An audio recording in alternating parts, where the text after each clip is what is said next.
Chapter 5. Mine Warfare. Mine warfare is a favorite technique with the guerrilla. It is a relatively inexpensive way to attack personnel and vehicles. Most Mujahideen mines were anti-tank and anti-vehicular. When the Mujahideen employed anti-personnel mines, they preferred directional mine, similar to the U.S. Claymore mine. Soviet mines were mostly anti-personnel. During the war, the Mujahideen were supplied with many types of foreign anti-tank mines.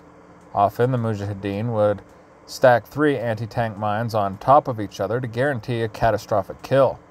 Many Afghans are inveterate tinkerers, and they preferred to make their own anti-tank mines from unexploded ordnance and other anti-tank mines. Vignette 1. Mujahideen Demolition Methods by Commander Mullah Malang.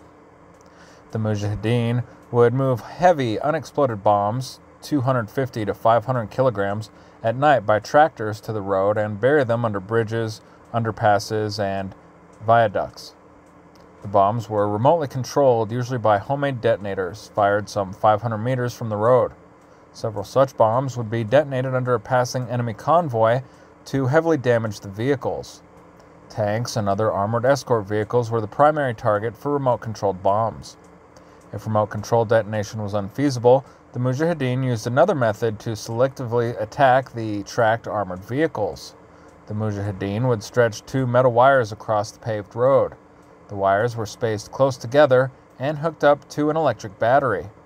The rubber tires of civilian and military vehicles would pass over the wires, but the metal tracks of tanks and BMPs would close the electrical circuit and set off the explosion. See diagram. Abdul Wali, a Mujahideen from Kandahar, was known for his creative bomb making.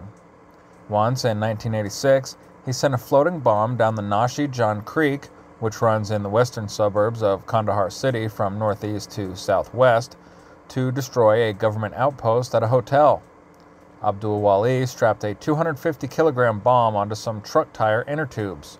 He measured the distance from the outpost to his release point upstream, where he would launch his floating bomb. The bomb was hooked to a wire, whose length was the length from launch point to outpost. Once the floating bomb stretched out the full length of the wire, it was exactly under the outpost. Abdul Wali remotely detonated the bomb and destroyed the outpost. In well-defended enemy areas, the presence of minefields and other obstacles did not allow Mujahideen to raid enemy bases. In this case, delay-fired rockets hit the enemy positions. Kandahar Air Base, which became a major Soviet military base, was one of these difficult targets. The Mujahideen used delay firing mechanisms so that they could leave the area before the rocket fired and the Soviet counterfires began. Initially, only field-expedient delay firing mechanisms were available. Mullah Malang was one of the most famous commanders of the Kandahar area.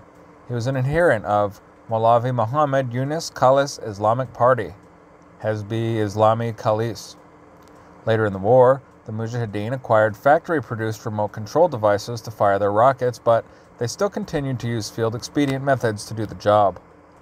One local method was to use a leaking water container. The Mujahideen would punch a hole in the bottom of an empty 3-gallon tin can and fill it with water. The trigger wire would be attached to a wooden float. The trigger wire would be inserted into the can. The other end of the wire would be connected to a battery. The battery would not be strong enough to complete the circuit through the water. The tin can would be attached to the wire to the rocket. As the water leaked from the can, the floating wire would move lower until it reached the bottom of the can. The contact would complete the electric circuit and set the rocket off. Vignette 2. Mining attacks near Metar-Lam by Commander Sher Padshah and Sharagha.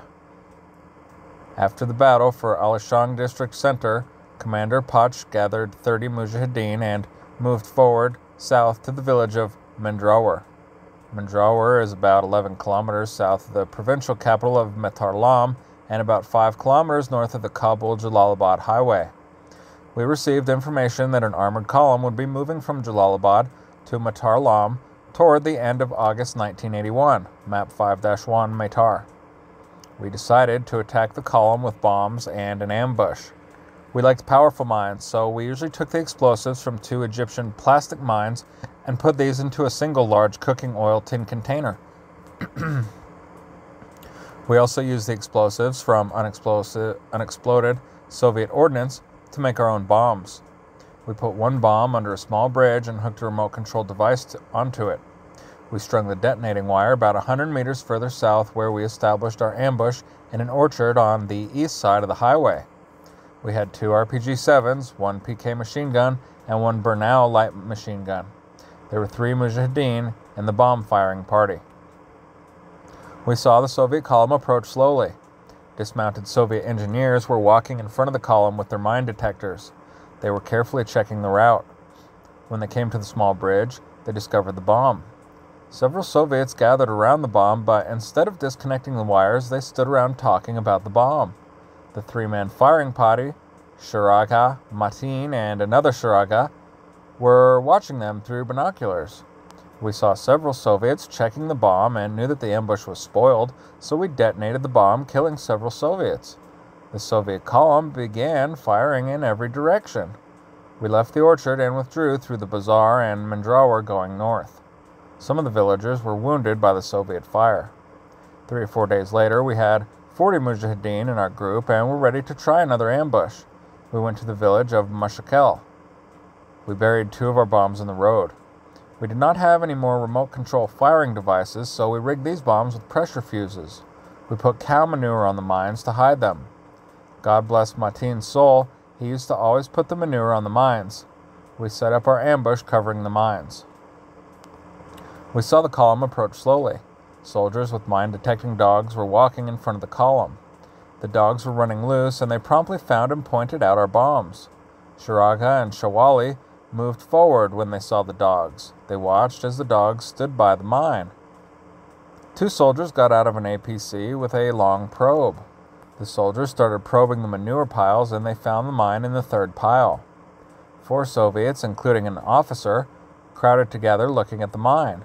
So Shuraga and Shawali opened fire, killing the 4 Soviets. The remaining Soviets pulled back out of the ambush kill zone. The Soviets began to return fire. Commander Padshah ordered 4 Mujahideen to move north onto Tarakel Hill to provide covering fire for the group's withdrawal. To confuse the enemy, he grabbed his megaphone and yelled, "Keep your positions, the reinforcements just arrived." A DRA column came from Matar Lam and took up defensive positions and started firing at us. Tanks also maneuvered against us on the Matar Lam plain west of the road. We withdrew under the cover of night. We know we killed 4 Soviets and may have killed or wounded up to 18 DRA and Soviets. We destroyed 1 of their tanks and 2 trucks.